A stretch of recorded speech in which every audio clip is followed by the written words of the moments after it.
রাঙামতি তীরন্দাজ ধারাবাহিকের আজকের পর্বে আপনারা দেখতে চলেছেন যে একলব্য রাঙাকে শুনিয়ে শুনিয়ে বলতে থাকে, আমি যত তাড়াতাড়ি সম্ভব ডিভোর্সের জন্য অ্যাপ্লাই করে দেব। এদিকে রাঙার তো খুব কষ্ট হয় এটা শুনে। তখন সে বলে, উড়ানবাবু, এটা তো আমি তোকে অনেকদিন আগে থেকেই বলছি, এখন তুই তাড়াতাড়ি করলে তোরই মঙ্গল হবে। এরপর যে যার রুমে ঘুমোতে চলে যায়। আর রাঙা রাতের বেলা প্রমিতা, নবারুণ আর অঙ্কুর পাঞ্চালীকে নিয়ে প্রমিতাদের ঘরে আসে। প্রমিতা রাঙাকে দেখে বলে, আচ্ছা রাঙা, তুই কেন এসব করতে যাচ্ছিস বল তো? আমরা কিছুই বুঝতে পারছি না। তুই কেন আহিরিকে শাস্তি দিচ্ছিস না? রাঙা তখন বলে, আহিরি দিদিকে আমি তো ছাড়বো না, ও খুব ভুল করেছে এই রাঙামতিকে চ্যালেঞ্জ করে, কিন্তু ও উড়ানবাবুর ক্ষতি চায়, যেটা আমি কোনোদিনও হতে দিতে পারি না। তাই আমাদের সবার প্রথম লক্ষ্য হচ্ছে উড়ানবাবুকে বাঁচানো আহিরি দিদির হাত থেকে। রাঙা আবার বলে, মা তুই চিন্তা করিস না, আমি ঠিক আহিরি দিদিকে ধরবো।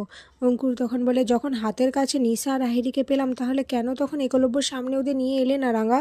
রাঙা তখন অঙ্কুরকে বলে, জামাই দাদা, এটা কিভাবে হবে বলতো? উড়ানবাবুকে আমাদের কথা বিশ্বাস করবে কোনো প্রমাণ ছাড়া? কখনো করবে না। এরপর সকালে একলব্য ডিউটি আছে বলে রাঙা তার জামা কাপড়গুলো গোছাতে থাকে। এটা দেখে একলব্য খুব রেগেছে আর বলে, তুমি কোন সাহসে আমার এইসব কাজকর্ম করছো বলো তো? কোন অধিকারে? রাঙা তখন বলে, এখন আমি তো স্ত্রী রয়েছি উড়ানবাবু, আহিরি দিদি যখন আসবে এরপর থেকে না হয় সেই সব করে দেবে।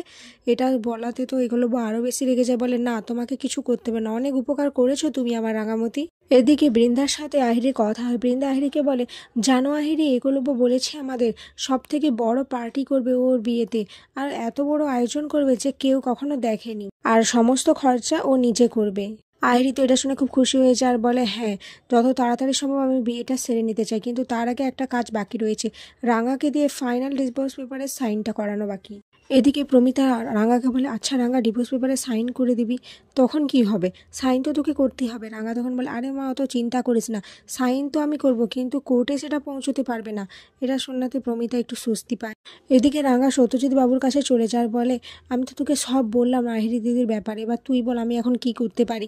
সত্যজিৎ বাবু বলে, হ্যাঁ রাঙা, আমরা তো বুঝতে পারছি, কিন্তু তার জন্য আমাদের প্রমাণ খুঁজতে হবে, যেটা আমরা ঠিক পেয়ে যাব, কারণ প্রমাণ ছাড়া ওকে আমরা কিছুই করতে পারবো না, ও খুবই ডেঞ্জারাস একটা মেয়ে। তুমি চিন্তা করো না রাঙামতি, আমি যে করে হোক ওই ভিডিওটাকে আবার জোগাড় করার চেষ্টা করব, তবে তুমি সাবধানে দেখো, এই আহিরি মেয়েটাকে একদম বিশ্বাস নেই। আর এখানেই আজকের পর্ব শেষ হয়েছে।